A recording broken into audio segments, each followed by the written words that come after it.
നെടുമ്പോയിൽ മാനന്തവാടി അന്തർസംസ്ഥാന പാതയിൽ വൻ വിള്ളൽ. വാഹന ഗതാഗതം നിരോധിച്ചു. തലശ്ശേരി ബാവലി അന്തർസംസ്ഥാന ചുരപ്പാതയിൽ 4-ാം വളവിൽ 40 മീറ്ററിലധികം ദൂരത്തിലാണ് റോഡിൽ വൻ വിള്ളൽ രൂപപ്പെട്ടത്.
കനത്ത മഴയിൽ ചൊവ്വാഴ്ച രാവിലെയോടെയാണ് വിള്ളൽ ശ്രദ്ധയിൽപ്പെട്ടത്.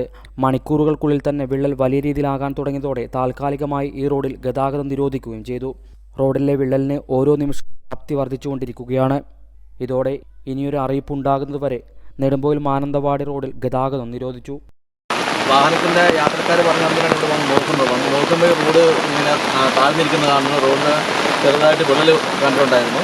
അതിനുശേഷം പെട്ടെന്ന് തന്നെ കേരളം പോലീസ് സ്റ്റേഷൻ അറിയിച്ചിട്ടുണ്ട്. അതുപോലെ തന്നെ തലപ്പുഴയിൽ പോലീസ് സ്റ്റേഷൻ അറിയിച്ചു.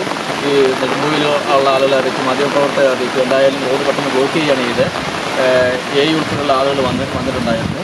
പക്ഷേ ഇപ്പോൾ വന്ന് നോക്കുമ്പോൾ അന്നേരം കണ്ടതിനേക്കാൾ വലിയ നിലയിൽ റോഡ് കൊണ്ട് മാറിയിരിക്കുന്ന സ്ഥിതിയാണ്. എന്തായാലും കുറച്ച് ദിവസത്തേക്ക് റോഡിൻ്റെ വഴിയുള്ള ഗതാഗതം നടക്കുമെന്ന് തോന്നുന്നില്ല. അടിയന്തരമായിട്ട് ഗവൺമെൻറ് ഇടപെട്ടുകൊണ്ട് റോഡിലുള്ള ഗതാഗത സൗകര്യങ്ങൾ ഉറപ്പുവരുത്തുന്നതിന് വേണ്ട നടപടികൾ ആരംഭിക്കുന്നത്. അതിനു വേണ്ടിയിട്ട് പുരവിൻ്റെ ഭാഗത്തുനിന്നുള്ള ഉന്നത ഉദ്യോഗസ്ഥന്മാർ സന്ദർശിച്ചിട്ടുണ്ട്. മറ്റാളുകൾ കൂടി വന്നുകൊണ്ട് ഈ ഗതാഗതം സുഗമമാക്കുന്നതിനും ഈ റോഡിൻ്റെ പുനർനിർമ്മാണം എത്രയും പെട്ടെന്ന് സാധ്യമാക്കുന്നതിന് ആവശ്യമായ നടപടികൾ ചെയ്യണം. റോഡിലെ വിള്ളലിന് വ്യാപ്തി വർദ്ധിക്കുന്നത് വലിയ ആശങ്കയ്ക്ക് ഇടയാക്കുന്നുണ്ട്. ഹൈവിഷൻ ന്യൂസ്, പേരാവൂർ.